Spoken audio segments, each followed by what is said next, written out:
Salam sejahtera saudara-saudara dimanapun Anda berada pada saat ini. Pekik Merdeka di hari peringatan ke-76 kemerdekaan Republik Indonesia tepat pada hari ini. Ya, kita bersyukur 76 tahun lalu bapak-bapak dan ibu-ibu negeri kita mengambil langkah berani memproklamasikan kemerdekaan Indonesia dengan didasari keyakinan bahwa kemerdekaan adalah hak segala bangsa, bahkan setiap insan. Sebuah pertanyaan yang mengusik kita pada hari ini adalah, betulkah kemerdekaan telah dinikmati oleh setiap umat manusia di negeri ini? Ketika kekerasan begitu marak terjadi di media-media, termasuk media sosial kita, kekerasan bukan saja berada di ruang virtual, tapi juga di tempat kerja, bahkan di dalam rumah kita. Kekerasan bukan saja secara fisik, tapi secara psikis. Ketika ujaran kebencian atau kata-kata yang merendahkan orang lain terlontar dengan sangat gampang. Saudara, disadari atau tidak, kekerasan manusia atas manusia lain seringkali merupakan ungkapan kemarahan seseorang atas hidupnya sendiri. Ya, ketika seseorang merasa hidupnya tidak dicintai atau tidak berharga atau tidak bahagia atau bahkan tidak berdaya untuk mengubah keadaannya, maka tindakan kekerasan atau penindasan atas orang lain dipandang sebagai jalan keluar. Ia berpikir bahwa inilah cara agar dirinya dihargai atau memegang kendali atas manusia lain atau atas suatu keadaan. Kita dapat menemukan dalam pengalaman-pengalaman nyata. Sebagai contoh, tidak jarang korban kekerasan yang kemudian menjadi pelaku kekerasan, meskipun ia sendiri tadinya membenci kekerasan. Adakah jalan untuk memutus rantai ini? Saudara, surat Paulus kepada jemaat Efesus pasal 2 ayat 13 hingga 14 memberikan kepada kita pesan yang berharga. Mari kita membaca bersama.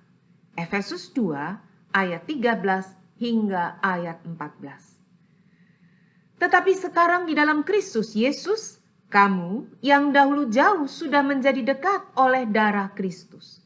Karena dialah damai sejahtera kita yang telah mempersatukan kedua pihak dan yang telah merubuhkan tembok pemisah, yaitu perseteruan.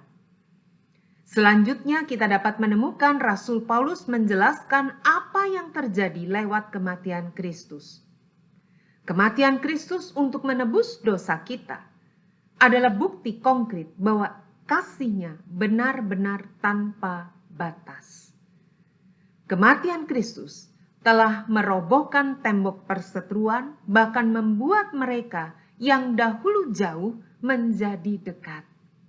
Tentu yang dimaksud di sini bukan hanya jauh dalam pengertian jarak.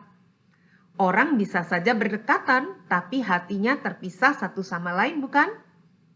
Sebaliknya kita pada saat ini.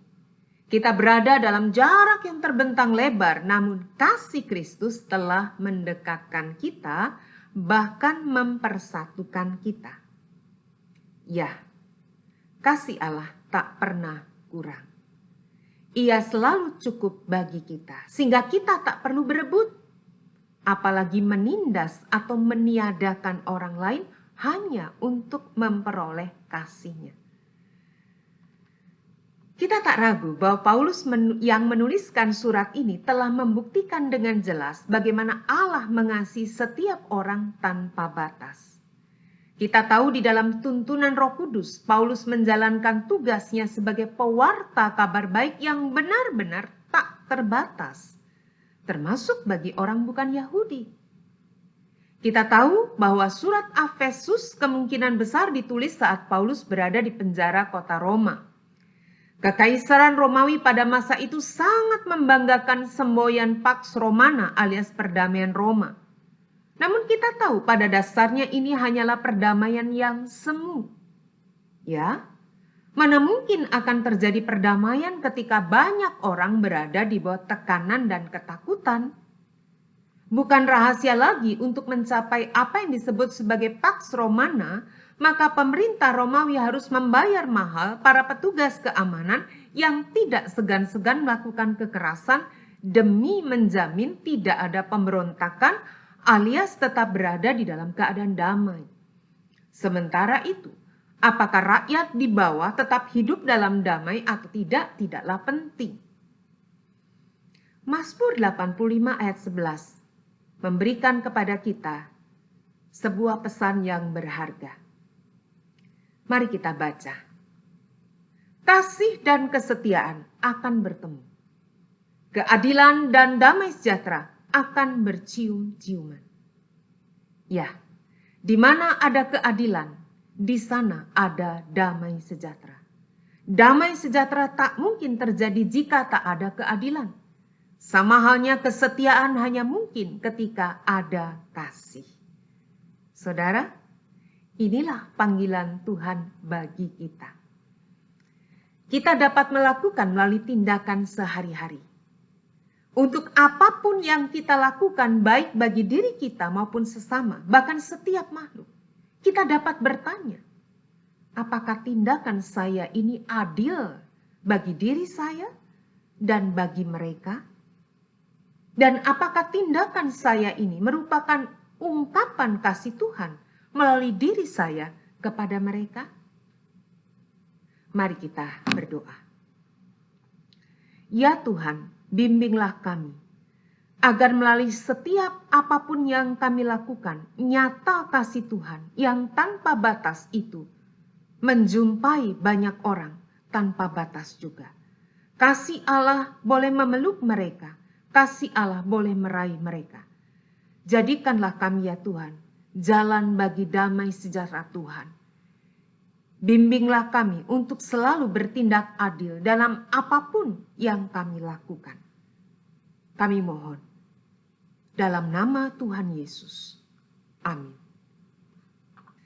Saudara, selamat merayakan kemerdekaan diri kita sebagai yang dikasihi Tuhan tanpa batas, sehingga kita pun bebas mengasihi tanpa batas. Tuhan memberkati kita.